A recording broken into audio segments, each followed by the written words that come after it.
Welcome back for the afternoon general session. Please welcome to the stage Greg Slater and former Senator Jeff Brandes. Oh my, my, my. I die every night with you. Oh my, my, my. Well, I hope you all enjoyed this morning's session and the breakouts. We sure had a good time in ours. But we're excited about this next this afternoon's discussion and the next award. So over the years, we have awarded a leadership award to individuals who continue to go above and beyond for the transportation industry. This year, we are honored to give an award to a man who has made transformative changes in the Tampa Bay area, both to our state and also nationally. Thank you. I have the distinct honor of presenting the 2024 Florida Automated Vehicle Summit Leadership and Innovation Award to a visionary who has made contributions to our region, but also shaped the transportation landscape, but also someone who really made me feel welcome when I came to town 2.5 years ago. Joe's leadership at the Tampa International Airport since 2011 has been nothing short of transformative. Under his guidance, that airport has navigated unprecedented growth and emerged as a leader in innovation and the aviation industry. Tampa International Airport is ranked a #1 large airport by J.D. Power Associates, 2 years in a row, #1 airport for service quality awards, and ranked top 10 by the Wall Street Journal, #2 by USA Today and the list continues to go on. It's the easiest airport I have ever gone through, and it really is a product of Joe's leadership and the amazing team that they have at Tampa International Airport. So Joe, on behalf of the Florida Automated Vehicle Summit and all of us here today, I want to express our deepest gratitude and admiration for all of your achievements, all that you've done for our industry, and thank you for your extraordinary contributions as we present to you this Leadership Award.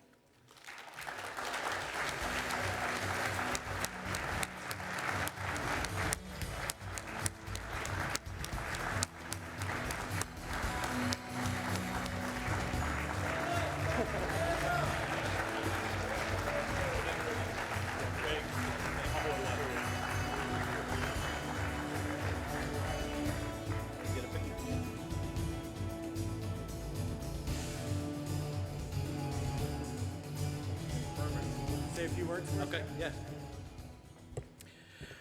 Whew. Well, thank you very much for that warm ovation. Thank you, Senator. Thank you, Greg. And thank you for recognizing me. And I appreciate the honor that you're giving me today. And Senator, we go back a long ways. And I remember, you're one of the people that I remember that embraced automation and innovation right from the start.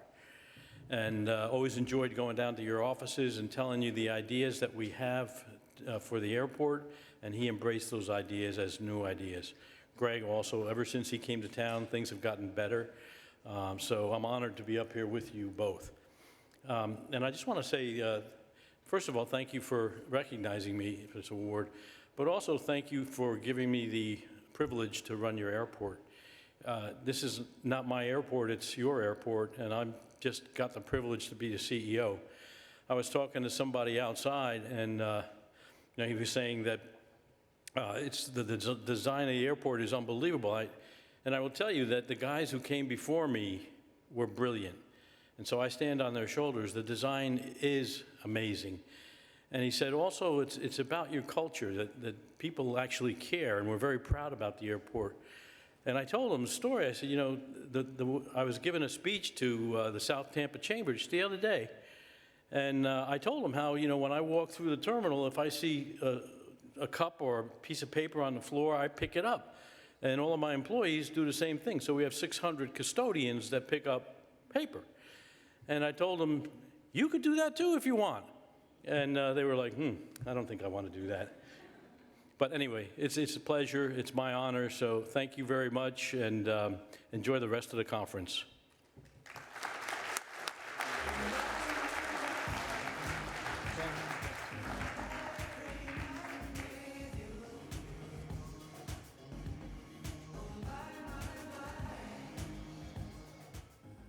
For our next session, please welcome to the stage Leslie Deutsch, Managing Principal, John Burns Research and Consulting. Come together now.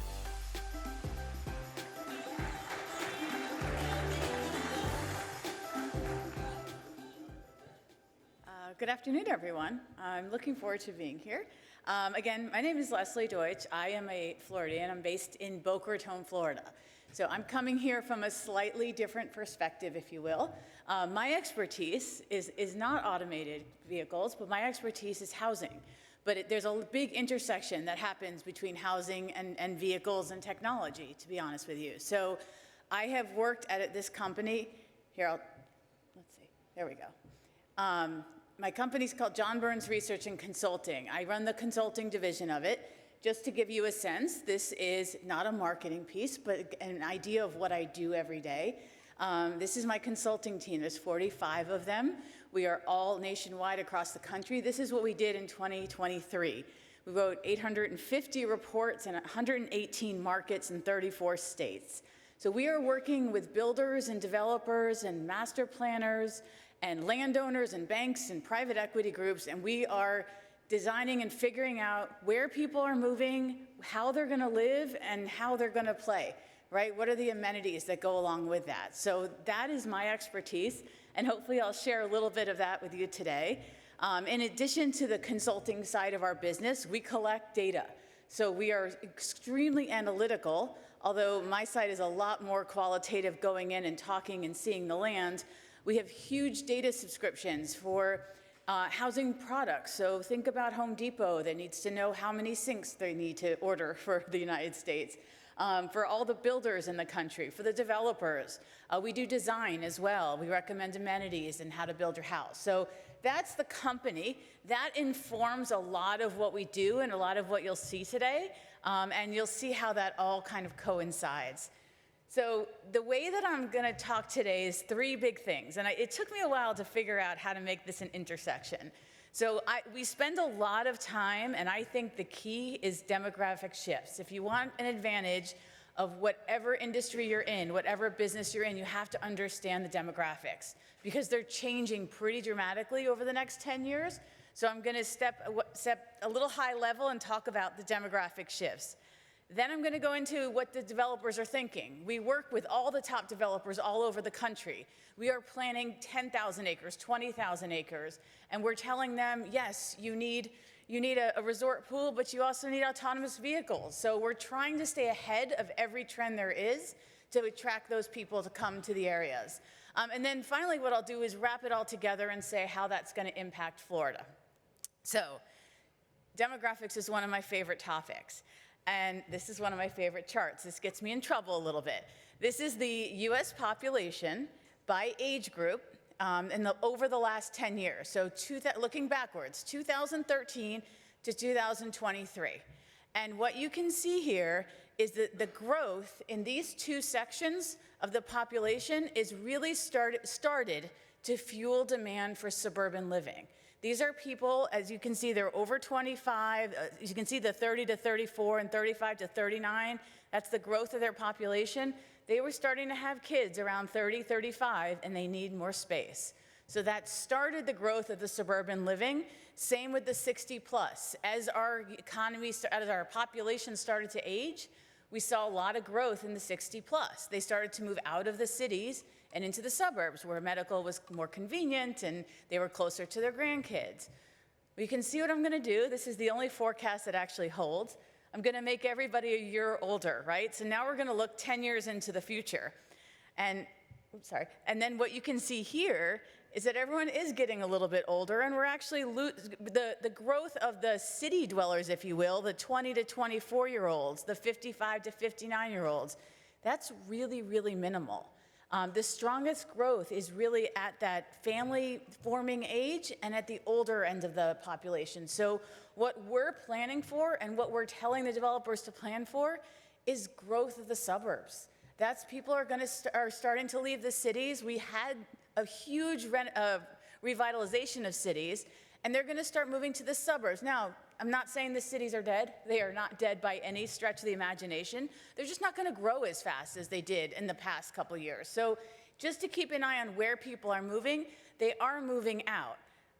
But what I will show you is they still want to bring part of the city with them.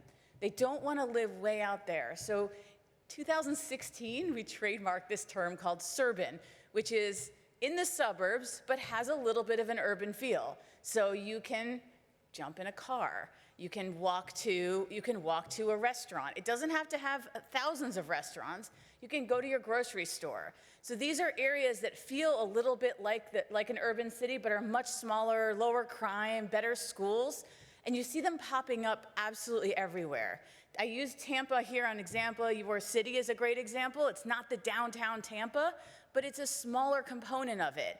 On the other side is Lakewood Ranch, a true suburb that has created a little city environment. So there's different ways to describe this, but this is where we see a lot of sort of the big growth, and this is where we see a lot of opportunity for autonomous vehicles, right, in these suburban areas. The other thing I wanted to touch on that's happening pretty dramatically is migration. Generally speaking, Florida is seeing a lot of this domestic migration. This is just domestic, right? These are people moving from one state to another. The darker the green, the stronger the migration. So again, not only are we going to see the growth of these suburban areas and these suburban areas, but we're going to see it in Florida. We'll see it in Texas, and we'll see it in the Carolinas as well. But we expect Florida to see a majority of the growth. The migration, I'm going to show 3 slides here. The migration has slowed over the last couple of years. I think this is interesting because you do hear that a lot in the media. Are people still moving here? Is it still happening? It's still happening, and you can see the lighter shade of, if you look at Florida, you can see how it's getting lighter and lighter. But what's happening is it's getting expensive to live here. You're not seeing as much migration as you did, but we still think that Florida and the Sun Belt region will still capture the majority of the growth over the next 10 years. The other main trend on demographics is the work from home. And I highlight this wherever I go because it's super important because it allows people to live further away from where they used to live. If you only have to commute to your job once or twice a week, you can live further out into your suburbs. So this gives you a sense of how many US employees are working from home. We consider it flexible, not working from home full time, but we see a huge trend towards a flexible work environment, and that's going to have huge implications just generally for all kinds of development. This is another stat that shows you about 27% of people are working at a flexible job right now, but importantly, it allows people to move to lower cost places. The demand, the one thing we've seen is, yes, you can move really far out, but they still want access to all the goods and services. And there's still demand for third spaces, for retail centers, for coffee shops, so they can get out of their house and work. And they need transportation to do that, even if they're further out. So that gives you a sense of the demographic shifts, right? We got more suburban growth, look to the suburban areas the most. The work from home is going to allow this to happen even more, and the migration is going to let us grow. So I'm going to shift a little bit to what the developers are thinking. So we work with the top master plan developers all over the country, and every year we survey them, and it's the top 55. It accounts for like 10% of all the homes being built in the US. So we ask them a lot of different questions. The summary's here, right? We ask them, what are your main design principles? What are you most focused on? Innovation and technology, which is where sort of the autonomous vehicles fall, is, I'll show you the chart, but it's a little bit lower than certain other aspects of health and wellness. It always pops to the top. We ask about how important sustainability is to your new community. And transportation is getting up there, but they're very concerned about sustainable living and sustainable homes and sustainable food. And then autonomous vehicles, we ask that directly. It is not top on their list yet. I will be very, very straightforward, but it is on their list. So that is an important movement, if you will. So some of the stats here from the survey is innovation and technology. Health and wellness, like I said, has been the #1 design principle of nearly every large master plan community. And when I talk about master plan communities, I mean multiple builders, thousands of homes, really, really large suburban communities. Health and wellness, and then eco-friendly falls, but then I circled the innovation, and that's the drone deliveries, the autonomous vehicles. So that is coming in about 17%. It is not the #1 choice, but it is again on the radar, and that's really, really important here. They also, for sustainability, I think it was food sustainability and other kinds of sustainability, but we do have a quarter of them that are promoting some sort of sustainable transportation. So again, that's another positive. And finally, when we ask purely about autonomous vehicles, high-speed internet really hits the #1 spot in terms of what kind of technologies are coming. There's about 8%, but again, it's raising up every year as hitting people's radars. So importantly, it's something that we suggest as we start to plan with these master plan developers, and it's something that's starting to hit their radar. So just wanted to kind of highlight what the developers are thinking. But now I'll get to the fun stuff, right? What's happening in Florida? This is always my favorite topic. So Florida is the fastest growing state in the US based on population growth alone. So we are continually seeing more and more people move into the state. But then it's also the fastest growing state in terms of job growth. And that's really important because I've lived in Florida nearly all my life. And I think for the first time, we're really starting to see the traction on the job growth section. And we're beating out Texas and the Southeast and the Northwest as well. But you can see we're really creating a lot of jobs. So who lives here today? I always think this is important. We've got about 23 million people, excuse me, 9 million households. The average income is about $75,000. The average age is a little older than the US average, but not by much, 43 years old. And then if you know me, you know I care a lot about not just how many people they are, but who are they? Because there's different types of generations that will embrace different types of technology. So we've got about 9 million people that are under 34, 8.2 that are over 55, and then 5.6, which we classify a little bit more as families, right? Their ages 35 to 54. So I think the point I want to make here is all these different kinds of people, so where do they live?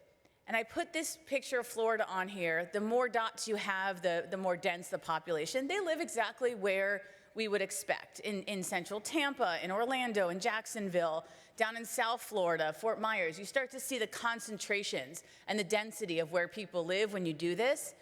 But then what I did was I juxtaposed that with where builders are building. So all of those dots are new home communities. On the left, you have Tampa. On the right, you have Orlando.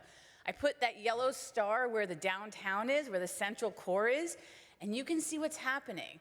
Builders have to go where there's land, and the land is further and further away from the core. So if you go back and you think about the density and everyone living downtown, where are they going? They're going to that outer core where it's more affordable to live. So you can see, I think there's Zephyr Hills up there, there's Wesley Chapel. You can see in Orlando, it's up by Mount Dora. There's a ton of activity. So there's a lot of like further out suburbs that are gonna need technology and transportation to continue to thrive. So again, that's sort of the trend of how we're seeing things happen. This is our master plan community list. I think this is really important. I touched on this a little bit, but this is in Florida. This is the top 10 in the United States. Florida has 5 of them, and that's nearly half. And these are the fastest selling communities in the country. And these 5 have been on this list except for Silverleaf and Jacksonville. That's a newcomer for years. So you're starting to see a lot of activity around these communities, and some of the great things that I can connect to these communities is most of them have autonomous vehicles in them. So this is Babcock Ranch. They have I think 1, maybe 2 that go around the community. Lake Nona is in Orlando, has autonomous vehicles. This is Tradition in Port St. Lucie that is using Beep. So again, you're starting to see these giant master plans really embrace different kinds of technology, and it's really good to see. And then I thought what I would leave you with is what we tell all of our developers. The very first thing is that you can buy that land that I've talked about way out in the suburbs, way out in the exurbs, but people want to bring more closer to home. So start thinking about ways to do that, whether you have to build this business or expand the services. but people don't want to give up it all just to have a house. They want those conveniences. So importantly to know, like we advise all these advisors all over the country, all these developers, this particular slide is almost in all of our presentations, is you must bring the conveniences to the consumer, and then you will get more people buying your homes. So with that, I'm happy to, look at 10 seconds left. I'm happy to answer any questions if you have. Or I did put a QR code if you'd like the slides. It's an easier way to do it. Or although I'll leave them also available for the, the organizers. Do I have any questions? One? A little different perspective. Okay, I'll be here if you need me, but thank you all, I appreciate it.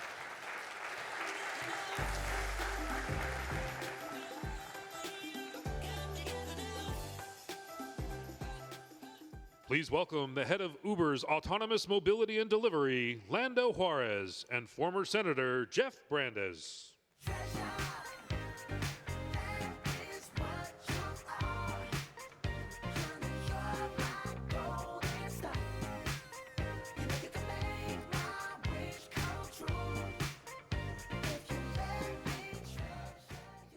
All right. Well,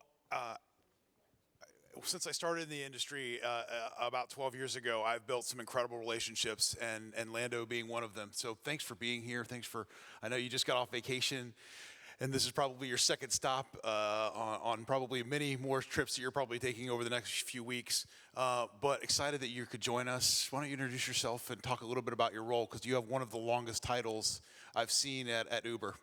Well, when I ran into you earlier this morning, I said that I was probably looking forward to this as one of my highlights of the week. Just 30 minutes spent with you, but talking with an audience about this kind of work and the things that we're doing in the AV community is super fun. So I'm Lando Juarez. I lead the legal team for a few businesses at Uber. One of them is our autonomous mobility and delivery business, so all things AVs. One of them is our growing grocery and retail business, so the arm of Uber Eats that engages all of our grocery partners and puts the grocery selection on the platform. And also our global fleets business, which has a very large part to play in our electrification strategy and our sustainability and zero emissions efforts. So a lot of things that aren't core Eats, that aren't core mobility, but all the fun stuff, the growth businesses inside of Uber. So tell me how, obviously when I started FAV, Uber had just started and was just doing black cars. Walk me through the evolution of the business over the last few years. Yeah, you know it quite well. You were incredibly involved in the efforts to work on legislation here in the state when Uber was kind of growing and expanding into Florida. So thank you for that. We started as a company, and I'm going to be a bit of a historian here. I wasn't thinking I was going to do this, but I can tell you a little bit about, and everybody probably either has taken an Uber or knows about what we are. Sometimes I would introduce ourselves as a logistics platform, or go anywhere, get anything company. But it all started with that idea of push button, get a ride, right? The goal was to make transportation easy, to make mobility easy. It started as a convenience offering, right? But truly has become part of the fabric of everyday lives for people who want to go somewhere, who would like to have something delivered. We have grown to include B2B offerings. We have transit offerings, scooter, two-wheel, moto. We're in so many global markets, and we have so many product offerings that sometimes it's hard to keep them all together. It's why titles like this sometimes grow, but the work is about being part of people's lives and making a meaningful difference in the way they get around the world. So obviously you all have made some announcements in the AV space, so let's just jump right into there. You want to talk about some of the announcements you've made just recently in the AV space and kind of where you see those relationships growing? Yeah, if we're to drag the definition of recent out back as maybe a year plus ago, you've seen our autonomous vehicle strategy start to manifest a little bit more, or I should say our partner-based autonomous vehicle strategy manifest. We previously owned an arm of the business, Uber ATG, where we developed our own self-driving vehicle. We did sell it off to Aurora during the pandemic, and we're committed to a strategy now without owning and developing our own assets. We're committed to a strategy that engages partners and can be that demand channel for them, the opportunity to support them with things like demand insights, the large, extensive, and expensive infrastructure that it takes to operate a platform like customer support, payments, regulatory engagement. Those kinds of things are all part of the Uber playbook and Uber competencies that are kind of obscured by the very simple moment that you open the ride-hailing app and expect to push a button and get a ride. But there's an extensive amount of infrastructure that goes on behind it. So we've rolled out post-ATG with the strategy of engaging and indexing the folks in market who are most ready, that are most safe, that are credible, that are capable. We kicked off some of those significant partnerships last year with the likes of Neuro, Waymo.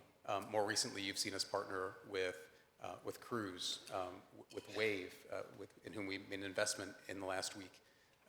And it's not to say that we're an agnostic or a platform, and we're certainly not seeking to commoditize our partners, because brand affinity matters and trust and safety are true differentiators in the industry. But the goal for our users is to help bring supply to the platform that is reliable, that's safe, that's affordable.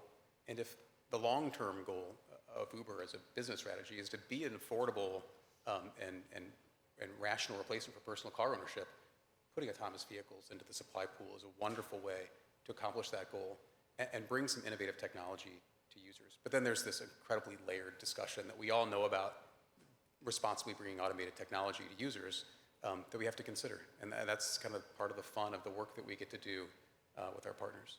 Yeah, it's interesting. We've seen some companies try to be full stack, right? And I think Uber even tried to be full stack at one point, where you had the app, you had the car, you had the technology, everything at once. And now we've seen kind of people say, there are still some companies that have looked to do that. Zoox, for example, was one that looked to do that.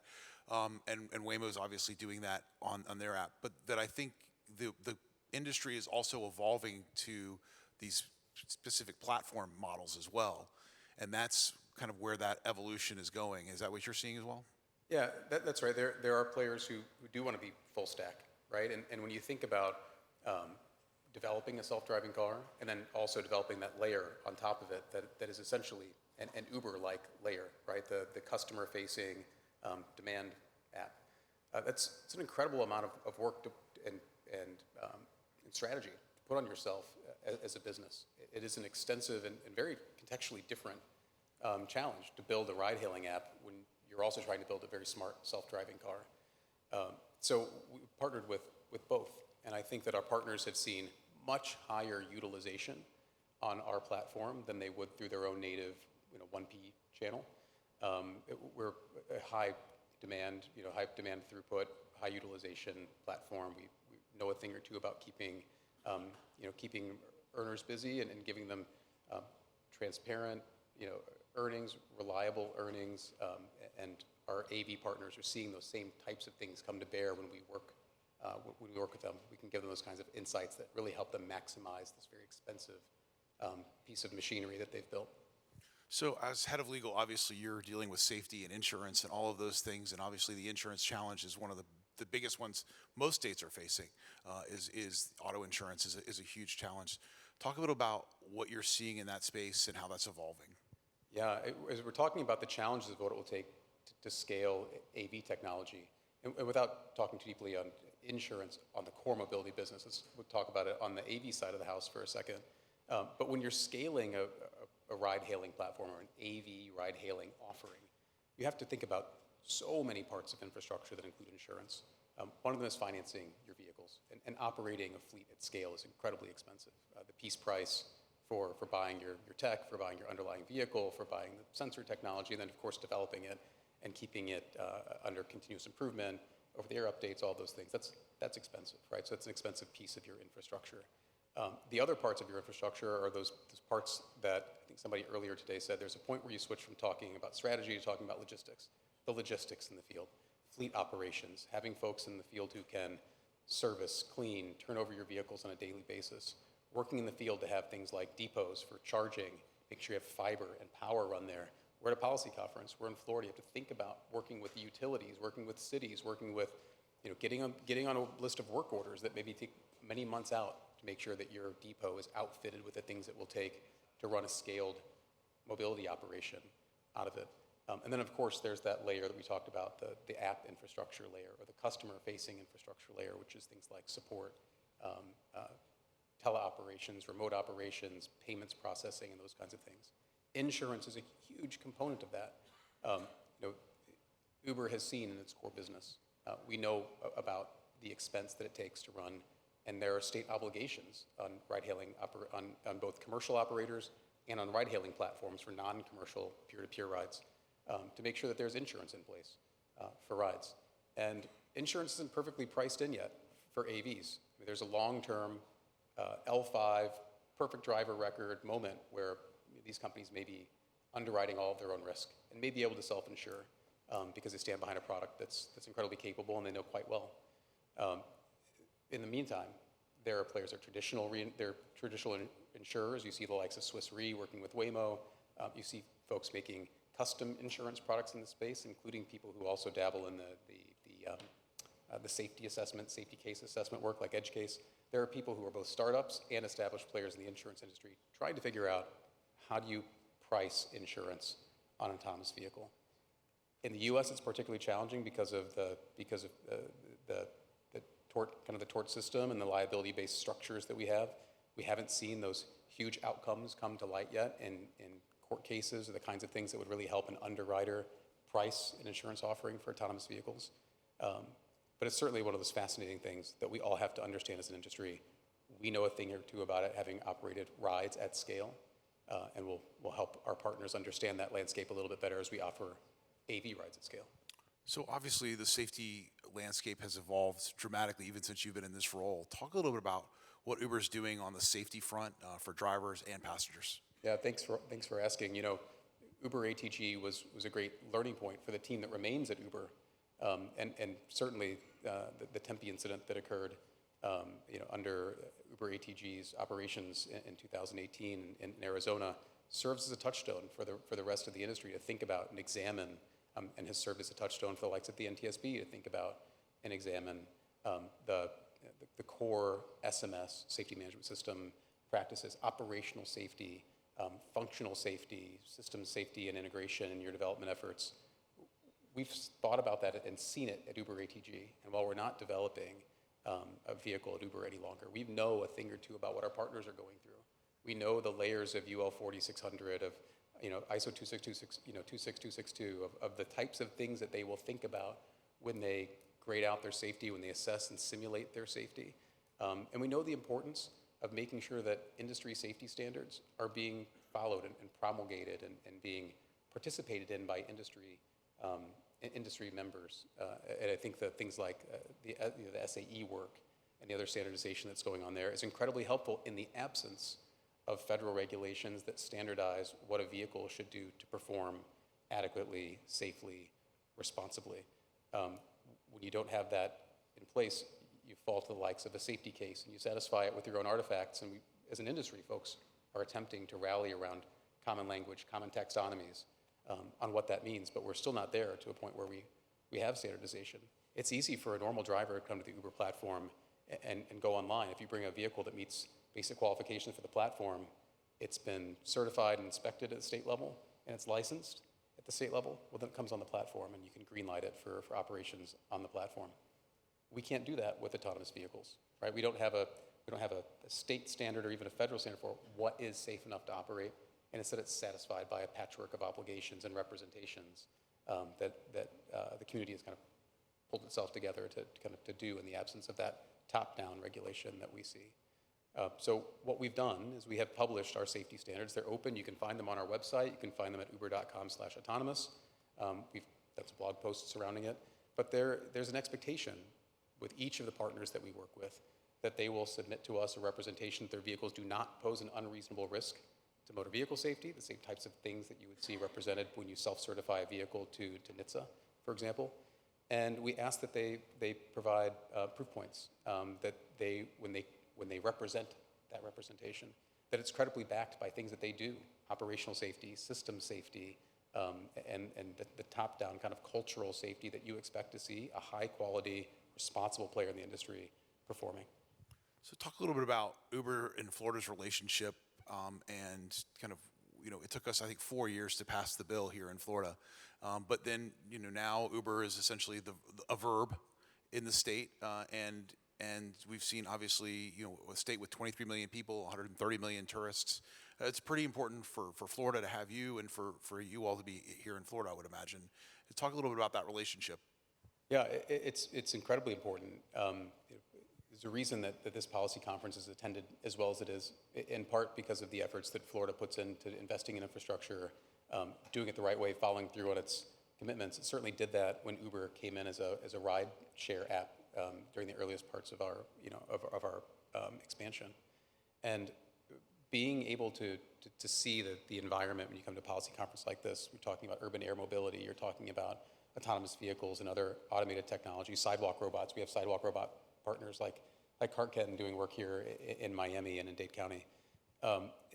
Having a place like Uber or Florida that supports technology in that way, that supports mobility supplements to personal car ownership, that thinks about transit integration, that thinks about moving people in ways that are, that are low cost, affordable, reliable, meaningfully integrate into people's lives. That's what we do at Uber every day. Florida thinks about that deeply with respect to its population. We've heard a lot of statistics today about the diverse communities that that make up this state, their diverse needs from city to city. And one of the wonderful things about the way that we think about transportation is we can plug and play and offer solutions to each one of those communities, whether it's through human driving, transit integrations, and autonomous vehicles in the future. So one of the things we've worked on here is obviously AVs and automated vehicles. The other piece is electrification. I know some of ride share platforms have said, well, we're going all in on electrification, only to walk that back. What's the kind of current thinking at Uber on electrification? Yeah, now is not the time to rest on electrification. We know, we've seen the stats offered even on screen today from some of the consultants or folks that have spoken about how much of greenhouse gas emissions come from transporting goods or transporting people, whether it's by air or by land. And we know that Uber drivers and Uber as a platform contribute a significant transportation footprint, carbon footprint to the world. So doing the right thing means finding ways to put our capital to work, put incentives to work, put our infrastructure to work, to put more electric vehicles on the platform. We announced a deal with BYD recently for non-US markets, but to help bring electric vehicles at the right price and at the right insurance price or at the right service price or lease price to drivers globally. So that's something that we do. We find vehicle solutions for earners to bring low-cost electric vehicles to their garages so that they're driving their miles in EVs and not ICE vehicles. We had a partnership with Hyundai, with Kia recently that we launched in the UK, which is our largest EV market, to bring low-cost electric vehicles to drivers there. So we're trying to bring that OEM base to the table and help them find a way to appeal to Uber drivers and put EVs at home with them. And we have to think about infrastructure too. Charging infrastructure is a challenge in urban locations, and that's where the high demand, high density trip count occurs. But one of the things that we can do, and we've done this with NGOs and we've done it with governments, is we have a massive amount of data on where our trips occur, specifically where our EV trips occur. And that data allows us to tell NGOs, governments, and private actors that we either invest in or partner with, here are the places where you should put electric vehicle infrastructure. Here's where drivers live and do trips. So if you want to support this massive, this massive component of your transportation infrastructure that has Uber in your city, here's a place where you should put your charging networks. Happens to also be a very good proxy for where other humans drive too, right? So where do they live? We saw these heat maps up here just now with Wesley Chapel and Zephyr Hill up on the north, or and to the north of Tampa, North Tampa, and then when you see what was over in Orlando, it's not just urban areas. It's where are people living, where are they best served, and how can we use our data as a very data-rich platform to help the world prepare for an EV transition? So obviously, you're one of those interesting businesses because not only are you looking to attract riders in the demand side, but you're also looking to attract drivers on the supply side. So let's talk a little bit about the driver challenge and what you're seeing in that unfolding. Yeah, so we're talking about AVs and also human drivers, right? Human drivers, right. We're a multi-sided marketplace, right? So you need to be able to appeal to both sides of the marketplace. What do earners care about? What do drivers care about? They care about income, they care about earnings, they care about transparency. So building tools that create the best platform for earners and give them the opportunity to know where their rides are going to take them, to have validation tools for the identity of the riders that are going to get in their back seats, to have safety tools available to them. Those are things that we know that earners care deeply about. And so some of those are safety, some of those are earnings related. This is all part of the maturity of the Uber platform, growing from a small kind of seed stage, growing at many costs platform to one that understands its role in the world and understands what doing the right thing for all of our constituents means. So that appeal, Jeff, is that appeal to drivers is the same appeal we make to AVs, which is we have a set of tools, we have a platform that will find a way to serve you and serve you as best as possible. So we've got about 30 seconds left. What's the kind of one thing you think this audience should take away on where Uber is and where it's going? Yeah, if we're thinking about AVs, and we're at an AV conference, the partner-led strategy is a meaningful one, but it's not going to be without its challenges. The things I mentioned, putting capital to work, putting infrastructure to work in communities, power and data, those are going to be very real things that we need to make sure we tackle together. And then regulation on the AV side, standardizing this industry, standardizing data reporting on safety, standardizing regulations so that we all know that we're working from a level playing field. Customers know what they're getting into, riders know what they're getting into. That's critical. And maybe last point, we're a hybrid platform, right? We have human drivers that are going to be part of this platform forever and always. There are certain things that drivers do, and there's a human touch that drivers bring and dignity that drivers bring to the work of transporting people. And robots and AV integration is wonderful. We're doing some terrific work to make the future a reality there. But we're a hybrid platform that really just wants to make sure we're a reliable place for you as an earner to get in the backseat of a car and get the trip or get the thing that you need. And so Uber's not transitioning to AVs fully tomorrow, and it won't be for a very long time before we do. The hybrid platform is real. Lando, thank you so much.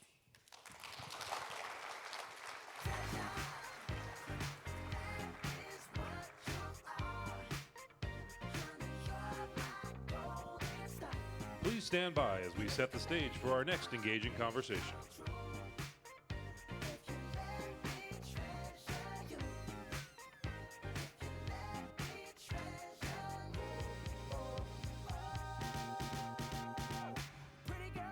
Pretty girl, you should be smiling. A girl like you should never look so blue. Our next panel will be moderated by the Director of Government and Community Relations for the Hillsborough County Aviation Authority, Gina Du. Joining her on stage is Philip Brady, U.S. Acquisition and Partnership Manager for Sky Sports Infrastructure, J.C. Asensio, Ecosystems Partnership Manager for Whisk Aero, and Nelson Mahias, Aviation Planning Administrator for the Florida Department of Transportation's Aviation Office. Please welcome them to the stage.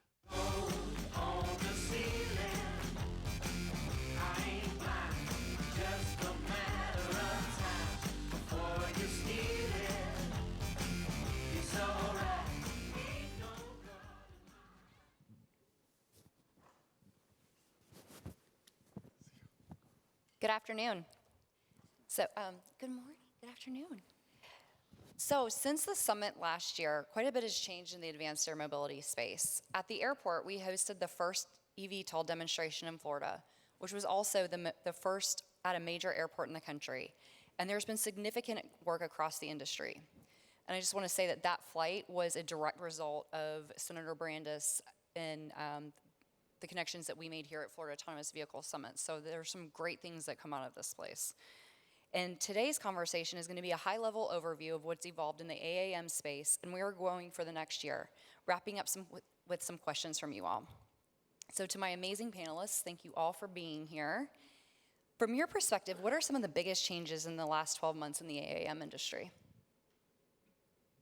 Philip, you want to start? Or Nelson? Nelson? Yeah, I'll start.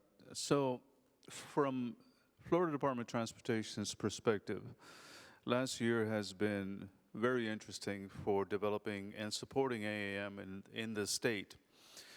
So what originally happened is that we gathered a group of approximately 50 members who designed and took a look at the whole entire aspect of how the state was going to treat AAM and to support it in its growth. And they came out with about 28 different recommendations, of which 18 we chose.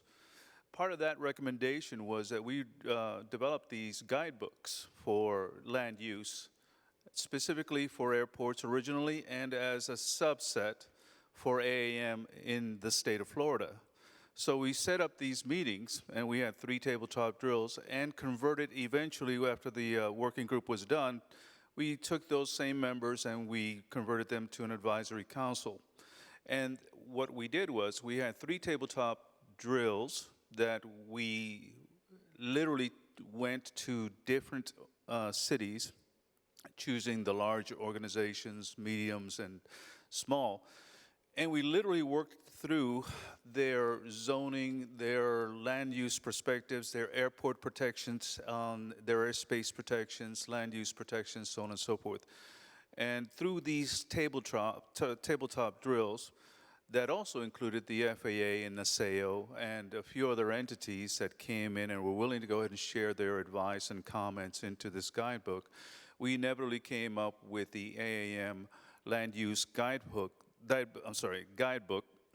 which we're on the final aspect of completing. So we did the 3 tabletop exercises, and now we are leading into the final AAM-AC meeting, where the final comments and considerations of the final draft of that document is in place. That's what we did for the last 12 months. We made sure that we started looking at each community. We saw exactly what AAM was, how AAM needs to access utilities, for example. All of this, and convert it into the cities and governments that were trying to go ahead and develop AAM into the state of Florida.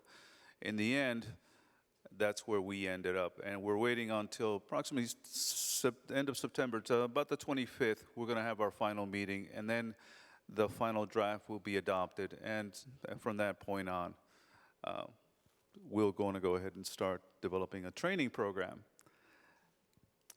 That's basically it for us. Yeah, and I'll just bounce off with my answer with a mix of public and private. So on the public side, FDOT has been great at establishing Florida as a national, if not global, leader in the advanced air mobility space, with all the reports, the recommendations, this land use and zoning guidebook that we've all been contributing towards. But outside of that, you can even see the legislative action in the last session versus the one even before then. 2 sessions ago, it was just 1 bill was introduced around advanced air mobility. This last session, 4 bills were introduced, with 1 passing to actually define vertiport into Florida law, and actually also establish the Supply Chain Innovation Grant Program, to which public or private entities could apply for grant funding for vertiports as well. So there's great public movement there, outside of also the establishment of this 27-state multi-state AAM collaborative, in which 27 different state DOTs and aviation departments are meeting on policy harmonization for advanced air mobility. And this is just such a stark change from 1 or even 2 years ago in the past. On the private side, I'm from WISC. So with WISC, we, in this last year, got acquired by Boeing. Our 2 differentiators. One is that we have a bright yellow aircraft, which you see right behind me in that picture. The other differentiator is that we're going straight towards autonomy. And so with that, this last year, we flew the first autonomous flight at Oshkosh, one of the largest air shows, and at Long Beach, California. And if we look at industry at large, we're really seeing a lot of the OEMs starting to enter this flight test phase. And so we see the Jobies, the Archers, the Volocopters doing more demonstration flights and moving further along in the certification process to make sure they can get that type certificate to then move closer to operating. So yeah, it's very exciting times. It's, we're outside of that kind of ideation, conceptualization, and more towards verifying and validating how we can make this a reality. So to sum up the question, we're on the infrastructure side at Skyports. Big over the last year was Dubai, where this industry will launch. We're breaking ground next month at the Dubai airport. So that is, that's real, right? And we've got multiple test beds across the world where we're testing our technology stack, which was used at the Paris Olympics for the Volocopter demonstration. Here in the state of Florida, we're participating in everything that you just heard about, and are, meeting with Whisk and other OEMs to talk about launching with our commercial partners, around the Tampa and South Florida markets. So it's getting real, and hopefully, next year will be, more lease signings, more local work permitting and whatnot. Thank you all. So with so many industries represented in the room, what are some of the things that we should all be thinking about as AAM integration? So partnerships, back to what the gentleman from Uber was saying, we can't do this on our own. At Skyports, all we focus on is the infrastructure. Many of the OEMs are more vertically integrated, and that's great. We've seen them shy away from that as they've realized the complexity of certifying an EVTOL. But partnerships, and that's especially for me at the grassroots, being a grassroots initiative at the local level, finding our champions, and working with local stakeholders to move towards, a safe, well-designed, well-developed, affordable vertiport network. Yeah, no, I'd agree. Partnerships, and when we look at these initial networks, there's going to be vertiports either at existing aviation infrastructure like airports or brand new areas that it was not in the past aviation infrastructure. And so with that, it's going to be key to also partner with some of the other industry members here in terms of the first and last mile of that trip. Since there won't be a vertiport, on every block on day one, we're going to have to figure out how do we make this a seamless passenger journey from your doorstep to your destination, including that leg of an aviation trip. Inevitably, I think we need to take a look at customer acceptance, and that has to start from the community itself. If there is one aspect that needs to be driven home, is going to be that aspect, the one thing that we're going to have to overcome initially in order to create the goal that we're looking for. From a state's point of view, about 2 speakers ago, they spoke about demographic shift. At the state level, we're looking more so as to the population growth. And this is what we're looking at when we're talking about AAM. The aspect that we're moving forward in reference to teaching local governments and officials into what AAM really is and the land use capacities, the whole 9 yards. When we speak from the state level, we're speaking to a system that we're trying to make simpler. Our design with our partners is basically to ensure that our rules and regulations, our legislative rules and regulations, inevitably allow us to make the process simpler, quicker, faster. I can honestly say from this vantage point that we right now are actually ready for this system to be initiated. We can, in fact, move forward because we've never separated the aircraft from any other aircraft or the vertiport from any other airport. And so long as we already had that stabilized type of system of processes, that will still allow us to complete the whole entire thing based upon that ideology. So from the state's point of view, we're looking at AAM. We're going to take a look and see where its growth is. And we're going to go ahead and start supporting more of it in those areas. The acceptance part at the local levels comes from where we need your help. We will go out there, we will teach, we will offer the information out. We will be supporting AAM in its whole entire aspect of it. From beginning to end, we've already been here. And we're going to be there towards the end. But community acceptance, that's going to be the bigger issue. Great, thank you. JC, being at a conference focused on automated vehicles, how does autonomy play a role in AAM? Yeah, definitely, great question. So, with the whole AAM industry, almost everyone that's a first mover right now is focused on piloted operations. And we at Whisk, we've been doing this for over 13 years, and our past 5 generations included piloted aircraft. But what we've learned in going through the different analysis and also looking at being an operator is that autonomy is really a key. And it's a key to scalability of this operation and also accessibility to people, make it more accessible from a price standpoint and et cetera. And so we're really charting the path, working with the FAA and NASA to define how, with the current flight rules, instrument flight rules, we can operate in the national airspace today. We did an airspace integration trial program in Australia, flying an autonomous aircraft in their national airspace, and looking to do similar trial programs in the US. And outside of that, we're also in parallel trying to define the airspace rules of the future. And so some people might have heard of digital flight rules. And so working through, what does a more digitized, federated air traffic management look like in the future for more higher density operations? And this is not only for autonomous aircraft, but this is also to increase the safety and the utilization of piloted advanced air mobility aircraft as well.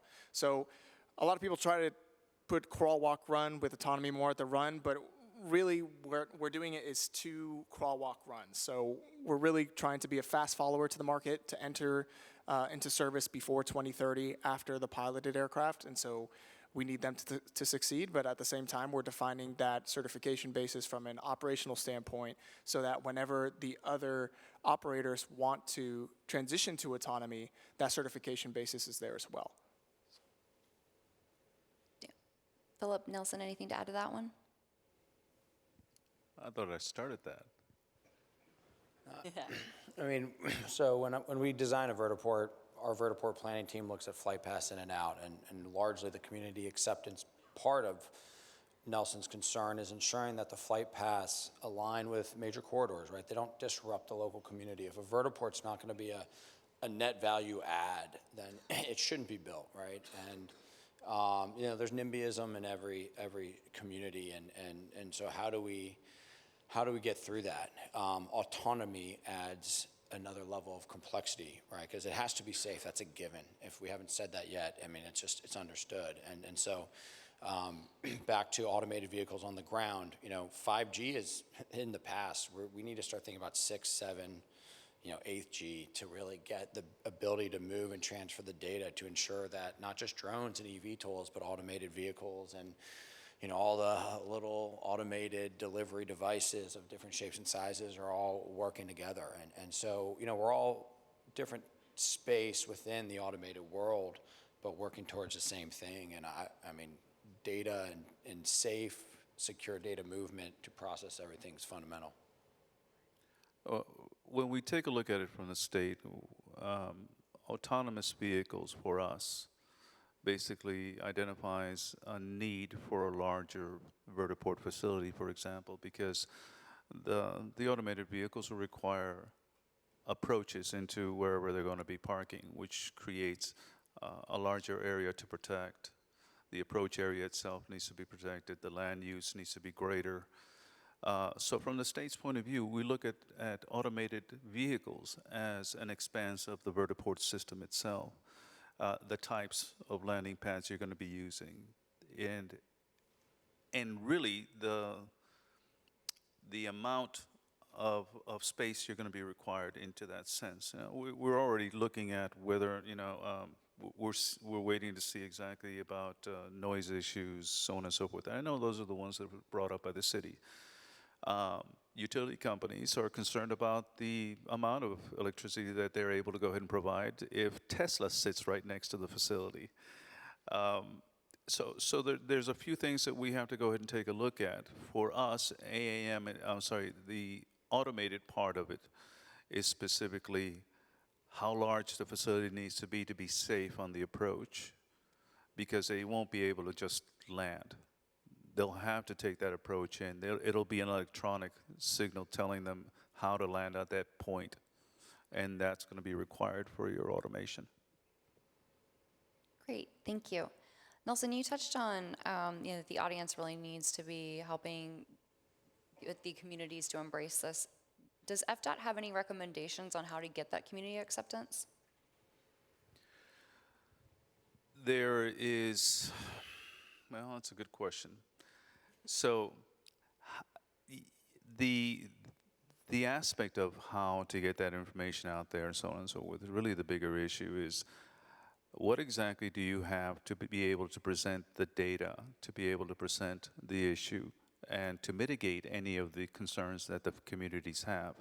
Inevitably, as we see, FDOT feels that we should go out to the communities. We should have these meetings, specifically with local government and the higher ups and the legislature and city mayors, senators, so on and so forth, and allow them to get that information out, to share that information with their people, their districts, their sections, their cities. Inevitably, that's the way we see how you can go ahead and expand on knowledge and understanding about what AAM is and where it can be. Thank you. Philip, what else should the state of Florida consider when looking to compete globally in the AAM industry? So another thing that happened this year, which no one mentioned and is important, is the FAA reauthorization bill. And I see Andrew over in the audience, former staffer for TNI. Major shout out for those sections in AAM. He wrote them. Yes, he did, and a former colleague at Skyports. He wasn't expecting the shout out, but we love you, Andrew. So the FAA reauth was fantastic for a number of reasons. One, it classified a vertiport as a subset of an airport. So it makes updating zoning codes a lot simpler at the local level, where every planning department has its own city attorney with its own unique rules. And that's, again, the grassroots effort that is my job. And so what Skyports as a global leader in advanced air mobility is where our projects really are prospering, are in countries like the Middle East, or regions like the Middle East, countries like, or Emirate like Dubai or Saudi Arabia, where it's a little simpler to, to dole out, cash to entice industry to come there. Since the FAA reauth happened, it's now up to federal DOT to commercialize the industry. And I would suggest, Secretary Kelly and Secretary Perdue, who are already doing a tremendous amount of work to try to help bring this industry to the state of Florida, reach out to the federal government and work more closely with them, because the Build Back Better plan has billions and billions of dollars out there. And, the Bright Line is going to be here in 10 years in Ybor City. And if you make it a multimodal facility with a vertiport on top, we can go after federal funding, right? And we can ultimately make a lower landing fee. So I would suggest reach out to the federal government, because we are competing on a global level. And at the end of the day, a lot of R&D money has gone into this, and they need to repay the investors. So they'll go where it's best deal. It's actually been one of my biggest messages after FAA reauthorization, both at the state and the national level, is just because it's in FAA doesn't mean it's implemented. And so especially on this advanced air mobility thing, with the department having so many things to integrate, that to really stay on top of that, it's a huge piece, because that's only going to work. The state can take this so far, but we also need those federal partners to integrate all of these things. And some of those programs that were authorized weren't funded for, like planning grants and things like that, that then help with that community acceptance. So absolutely. So even with all the evolution of AAM, what remains the biggest unknown as the industry moves towards certification and integration? Again, back to grassroots level, it's local risk. Every commissioner, every mayor, every city planner, everybody has their own risk profile. And I've started just being very blunt in meetings and saying, what are your risks? What are your concerns? Is it your mayor? Is it your constituents? Are there certain public groups out there who don't like X, Y, Z? Because if I don't know them, then I can't help you offset them. If I can't help you offset them, you shouldn't really do business with me, right? So being more upfront about the different risks that everybody, each one of the partners we mentioned that are critical to launching this industry have, we need to be upfront and honest about that, so we can tackle them together and make this as smooth of a transition into this next age of transportation as possible, or aviation. Yeah, I'll give two different flavors on that question. One is, the federal side, we're still waiting on the SFAR from the FAA and some of the final certification aspects for the type certificate of these aircraft. So that piece on top of some of the operational airworthiness as well. And then the other side is, aviation right now is in a workforce crisis. There's not enough pilots, there's not enough ATC, there's not enough maintainers. Now we're talking about, increasing the amount of aircraft we want to start putting in the air for these urban air mobility trips. And so now we're going to need more maintainers, more pilots for us, more remote supervisors. And so where are the pipelines that we're going to develop with that? And so these are problems that I think we have a lot of great minds working towards it. But yeah, we definitely need to collaborate more to start developing more talent in the aviation industry as a whole, and especially for advanced air mobility as we enter that next wave. So. From the state's point of view, workforce development has become a huge issue. We understand about how it's affecting aviation, and we're looking at it face up and straight on. We're taking a look right now as to see where and how we can go ahead and develop workforce possibilities, investments, in order to go ahead and facilitate a strengthening of that aviation industry in itself, not just on AAM's sake, but also on airports themselves, vertiports, airports, workers. Such an enormous amount of workforce that the needs are there. We recognize that.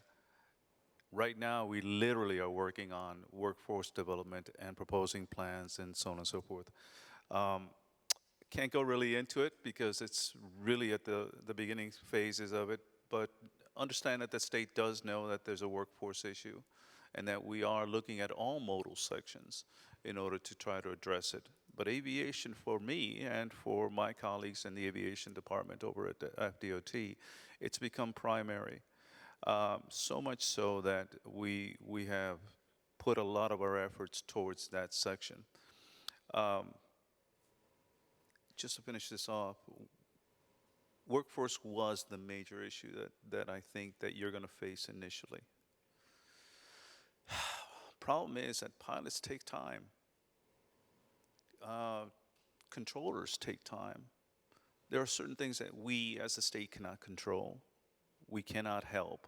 The FAA has a total authority over all of this. And no matter which way we're looking at workforce development, we can't touch those. What we can touch is those airport workers, electricians, mechanics, fuelers, the basic support system that every airport will require. And to that end, that's where I think the next future is going to go towards our full effort. Now, mind you, when we're talking about AAM, we understand, for us, we consider AAM part of a future mobile system, our whole entire transportation system, part of it. As a matter of fact, we are right now working with the FTP department to try to get AAM fitted into the Florida Transportation Plan. That group itself, we're trying to make sure that the whole entire Florida system transportation plan, it includes AAM, and that's literally where we're at right now, trying to merge it all in and work it all so that you can, in fact, see it as part of the development of the complete system, and you're part of where we need to put our efforts and not be dropped. Thank you. Well, this was a great snapshot of how far the industry has come, and there are some breakout sessions over the next couple of days, or tomorrow, I guess, on this. Not the next couple of days, but please join me in thanking our panelists. You guys did a wonderful job.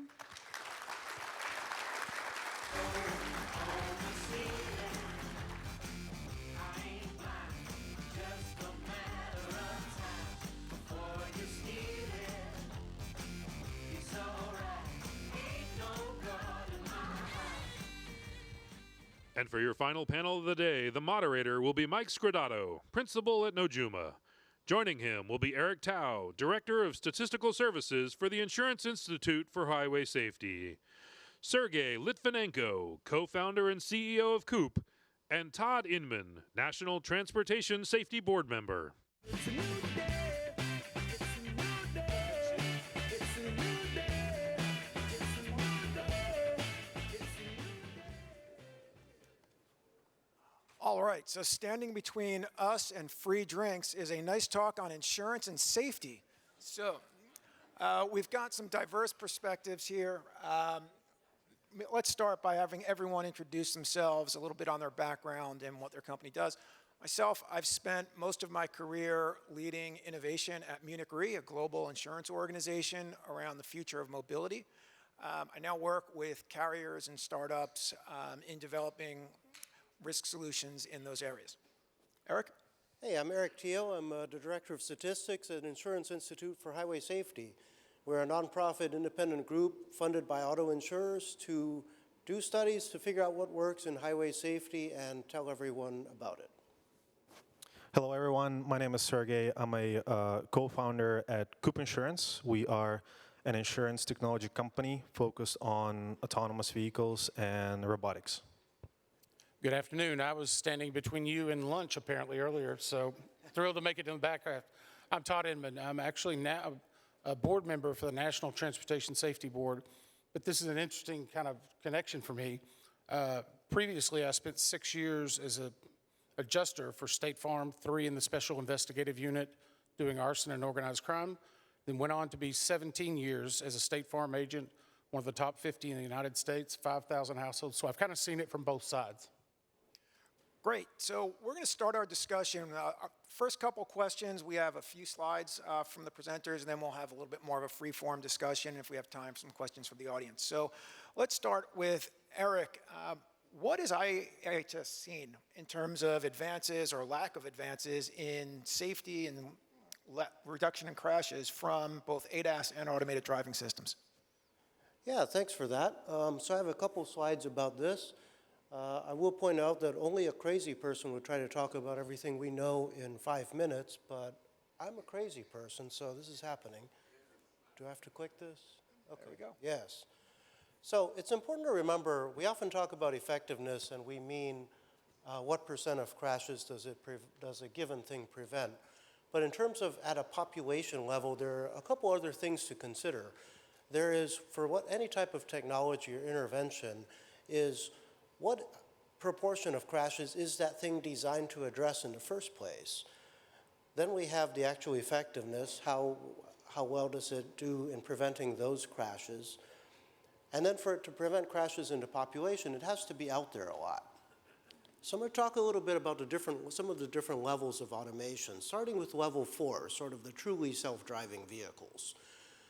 So these are relevant to arguably every single type of crash.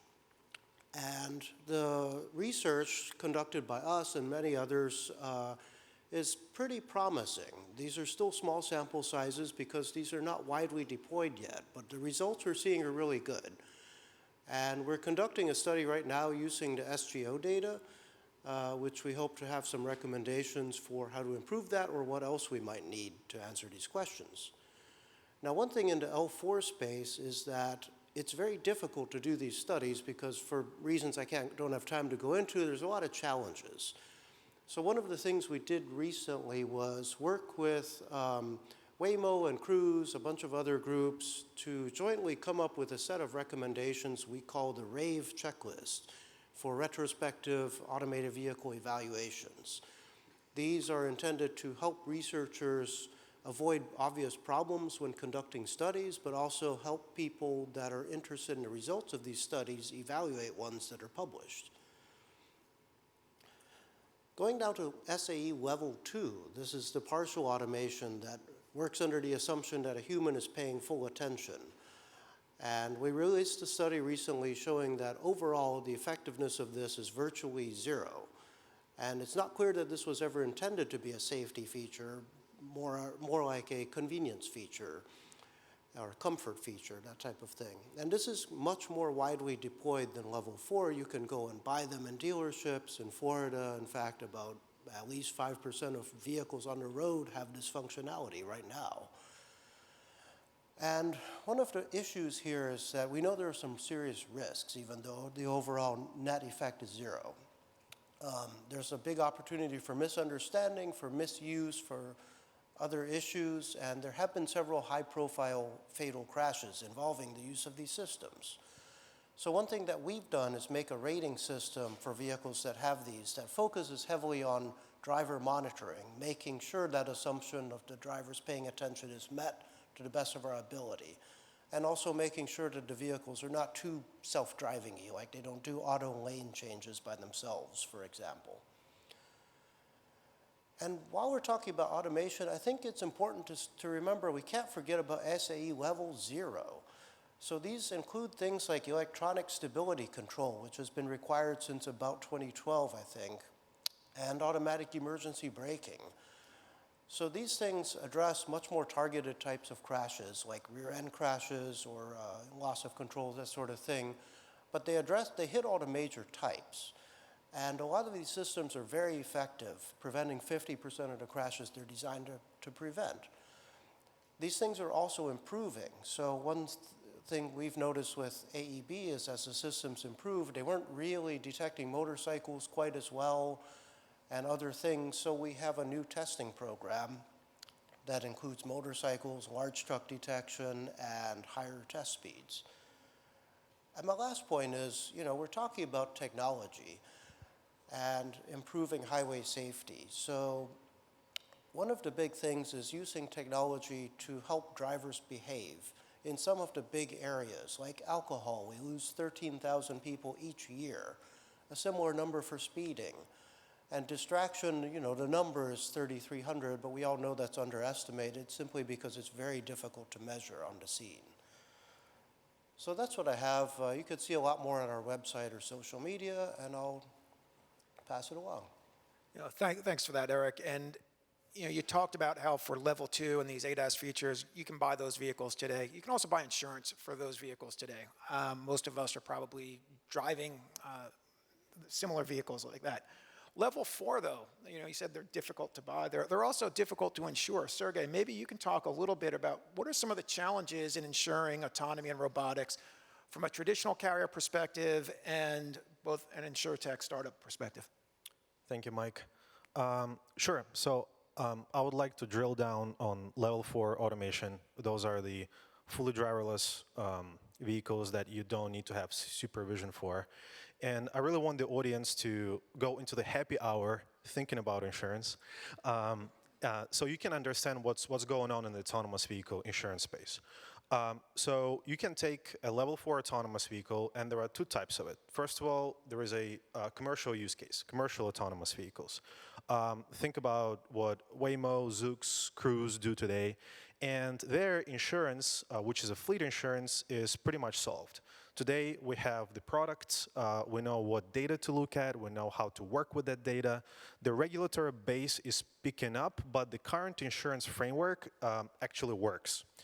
Now, the tricky part becomes when we move into the personally owned autonomous vehicles. Now, those don't exist today.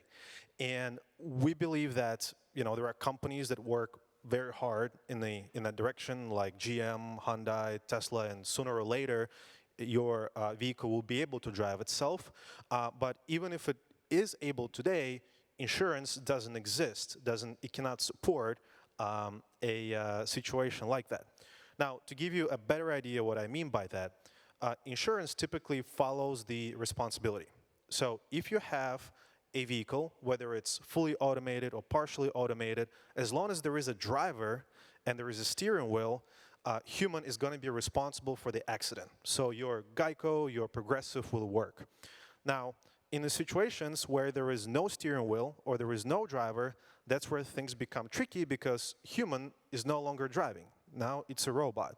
So going back to the first case, this is where the old known personal auto liability comes into play. We know that really well. But this, the second case, is where the OEMs, the developers' software's errors in emission comes into play. Now, if you have a car that can fold the wheel and drive by itself, it's going to be interesting because every time you do not control the vehicle, you're technically not responsible for it, but it's still your car. So will Geico or Progressive insure for the OEM software errors and emissions? Will the OEM have to figure it out themselves? How is it going to work? How is it going to work not just conceptually or legally, but also technically? That's a billion-dollar question that a lot of people are trying to solve, including ourselves. So hopefully that gives you a high-level idea of what's going on in that space. Great, thanks, Sergey. So Todd, You've seen this from an insurer perspective, a state perspective, a federal perspective, and now a safety agency perspective. What's your take on all these moving parts that we've just seen? It's a mess. It's the easiest way to put it. And it all boils down to two different factors. Number one is money, which is going to drive everything. Right now, if you think about vehicles, they're federally basically mandated for the federal safety standards. NHTSA puts those out there. You know exactly what it is. Whenever you talk about people bringing skateboards in for autonomous vehicles, the reason why they're having to do that is they need to get a Box 9 exemption through NHTSA, which means you can do foreign testing, but you can't U.S. testing. It's a real odd nuance, but it's all down to money. It's protectionism and some of that. But really, whenever you're thinking about this, right now, states insure the driver and they register the car. And that is a revenue stream depending on where you're from. They also mandate the insurance. In Virginia, you can attest and sign up about a $500 fee. I think a couple of other states, you can not have insurance. Other places called no fault, they all have their own insurance regimes. Whenever you talk about shift that responsibility to the car, is that now a federal government issue? And is that coming to the federal motor vehicle safety standards? If so, now you're shifting to federal preemption.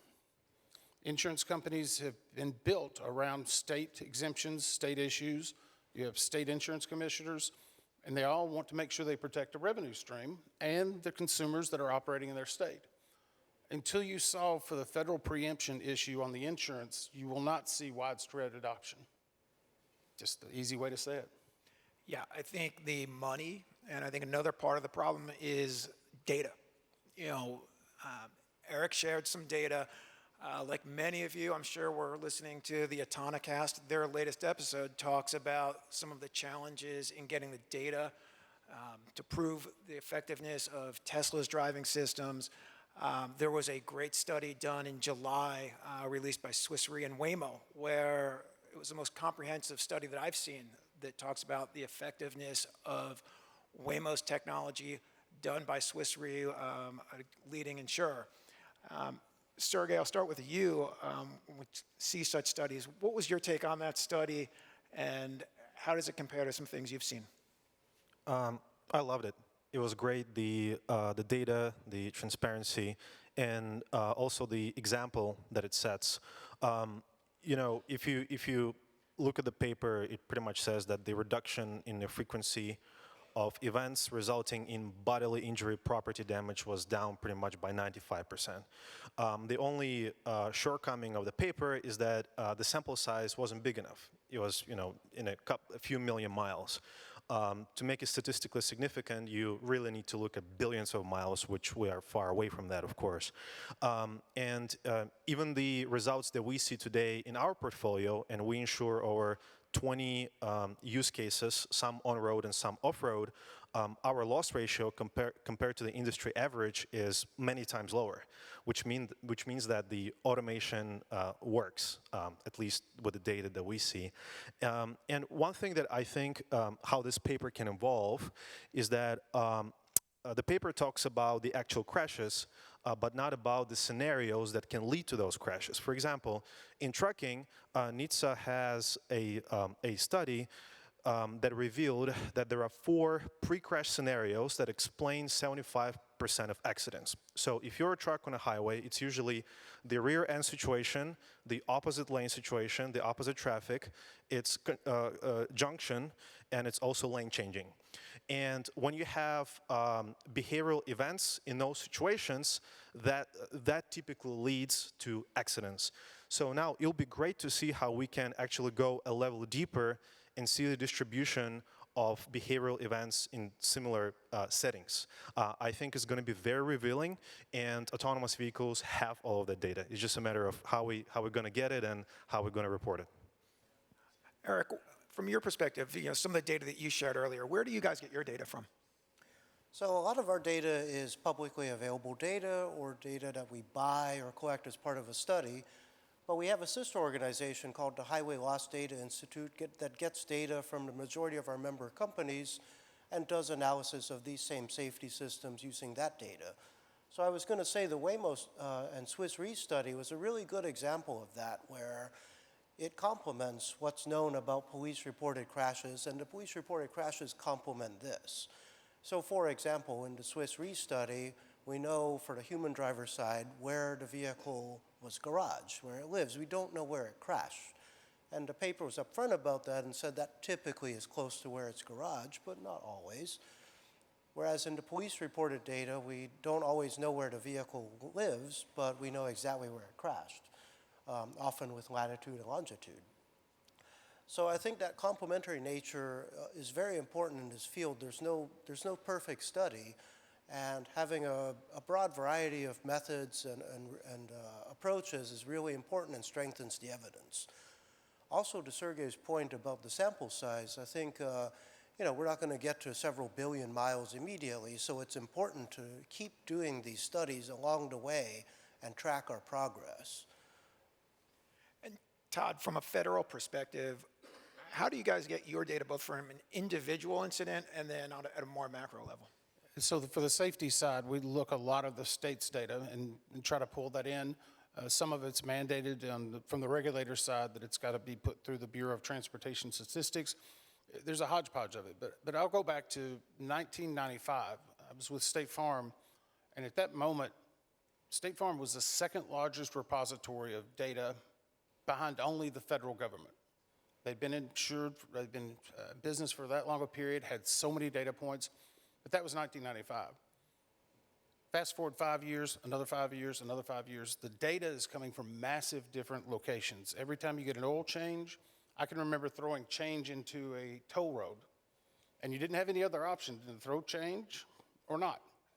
Now you have intelligent tolling systems. You have a lot of other ways, and the federal government is going to have to figure out, especially with autonomous vehicles, more specifically electric vehicles, how they get this type of federal highway funding through the grants and through the block information that they do based on gas taxes.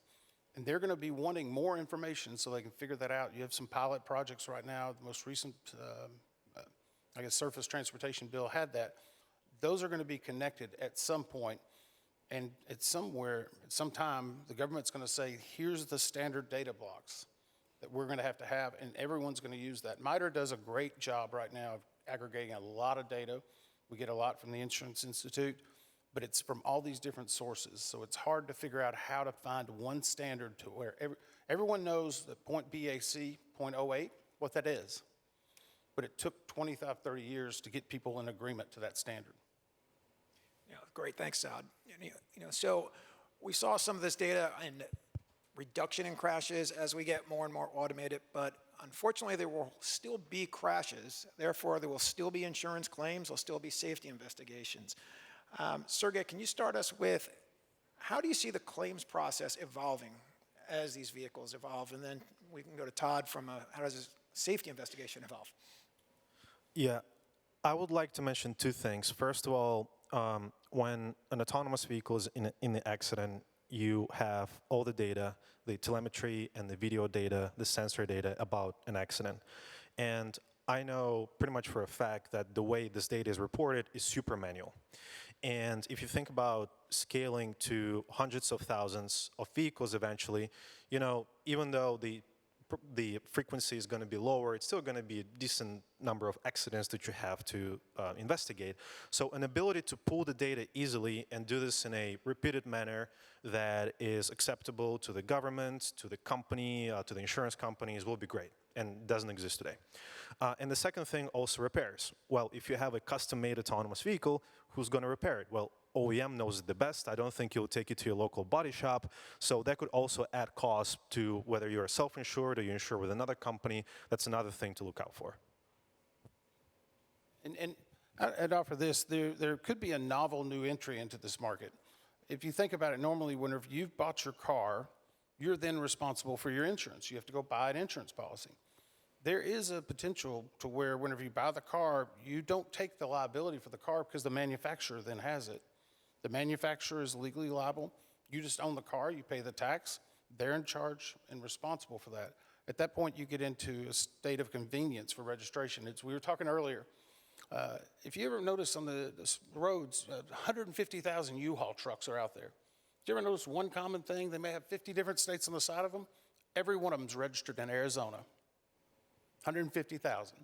They made a choice back in the 60s, and they used the universal registration plan for commercial vehicles, which says we'll register in one state, we'll abide by those rules, but then for the miles traveled inside of the other states, we'll pay the apportionment of what the registration fee is. That's how commercial trucks, when we see at the bottom it says apportioned on license plates. Commercial vehicles are doing that. If we decide that the liability is going to stay with the manufacturer, that's going to be a commercial type action. Then you're going to get universal standards of how much, whether it's $1 million or whatever it may be. It will hurt the private insurance market for sure.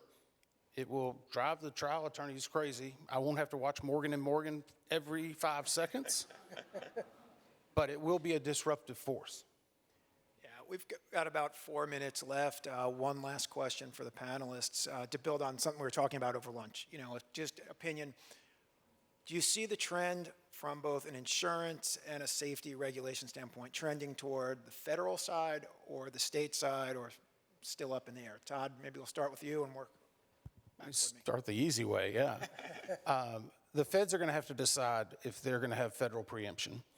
We actually fought this whenever I was at the Department of Transportation about what's called meal and rest on truckers. California wanted to implement a certain standard, and whenever you're inter or intrastate, that standard could apply. We fought that, we won. California then tried to do it with aviation. We fought that, or the next administration fought it and won. But that fight will continue because states want to hold on to that responsibility. Vertiports was just talking about, you have to talk to the local mayors, the city council. They want to have a say in their state, and until federal preemption can truly step in, you won't see widespread adoption. But the feds have to decide again, is it the software manufacturer? Who's going to be responsible, and is it going to be added to the federal motor vehicle safety standards? Sergey? My educated guess is that if you have software developers, which will, in some cases you'll have fleet owners, operators that are running software on their vehicles. You'll have the technology integrated possibly in a personally owned vehicles. So there'll probably be some federal regulation touching just the software developers, similar to how FAA works with plane manufacturers, or similar to how nuclear plants are regulated at the federal level. And then the software is going to get updated. There's going to be some reporting available. So it makes logical sense, but I guess we'll see. Eric, any opinions? Yeah, so I mean, I would say, yeah, I agree with you that federal regulation is a big opportunity. One thing that we've been saying in comments to the dockets for many years in this space is that they should mandate the reporting of crashes and the data associated with that. And they've done that. That's what the SGO has done. But just like anything, it isn't perfect. And that's one of the reasons we're updating our 2017 study using the SGO data, because we want to see, having an actual usage experience of it, what's missing, what's not right. I can give you one simple example is when there are updates, you end up with multiple records for a single crash incident from updates or from different entities involved and all that. That was a lot of work to sort out. So a very simple recommendation would be to have a single variable in there saying this one is the primary record for this crash on this release of the data set. So yeah, I think improving the data that we have on the incidents is really important. And I was only really talking about the level 4 stuff. The level 2 stuff, it's not really a good measure of the crashes. Tesla, to its credit, because they have telematic reporting, they do seem to report all these crashes. But a lot of the other ones, you look at the source of the reporting, it's a consumer complaint. So that's an example, not a sample. All right. If anyone has a question, they can fit in 29 seconds. Shout it out. Otherwise, it's been a great panel, and thank you all for your time. Thank you.